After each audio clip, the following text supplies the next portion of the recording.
കോട്ടയം ജില്ലയിലെ ഇലങ്കാട് ജനവാസ മേഖലയിൽ പുലിയുടെ ജഡം കണ്ടെത്തിയതിൽ ദുരൂഹത.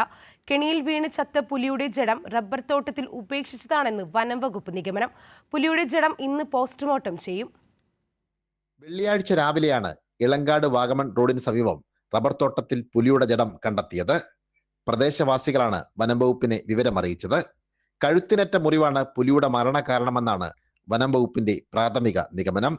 കാട്ടുപന്നിയെ പിടികൂടാൻ സ്ഥാപിച്ച കുടുക്കിൽ പുലി വീണതാണെന്നാണ് കഴുത്തിലെ മുറിവ് നൽകുന്ന സൂചന.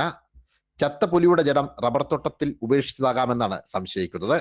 ഇന്ന് പുലിയുടെ ജഡത്തിന്റെ പോസ്റ്റ്മോർട്ടം നടത്തും. മരണകാരണം ഇതിലൂടെ മാത്രമേ സ്ഥിരീകരിക്കാനാവൂ. കഴുത്തിന് പരിക്കേറ്റതിനെ തുടർന്നാണ് പുലി ചത്തതെങ്കിൽ അത് എങ്ങനെ എവിടെ വെച്ച് നടന്നുവെന്ന് കണ്ടെത്തേണ്ടതുണ്ട്. നായയെ ഉൾപ്പെടെ സ്ഥലത്തെത്തിച്ച് വെള്ളിയാഴ്ച വനം വകുപ്പ് പരിശോധന നടത്തി. പുലിയുടെ ജഡം കാണപ്പെട്ട ഇളങ്കാട് മ്ലാക്കര മേഖലയിൽ മുമ്പെങ്ങും പുലിയുടെ സാന്നിധ്യം റിപ്പോർട്ട് ചെയ്തിട്ടില്ല. ഇതും സംഭവത്തിന്റെ ദുരൂഹത വർദ്ധിപ്പിക്കുന്നുണ്ട്. വിശദമായ അന്വേഷണം നടത്തുമെന്ന് വനം വകുപ്പ് എരുമേലി റേഞ്ച് ഓഫീസർ വ്യക്തമാക്കി. സനോജ് സുരേന്ദ്രൻ, കൈരളി ന്യൂസ്, കോട്ടയം.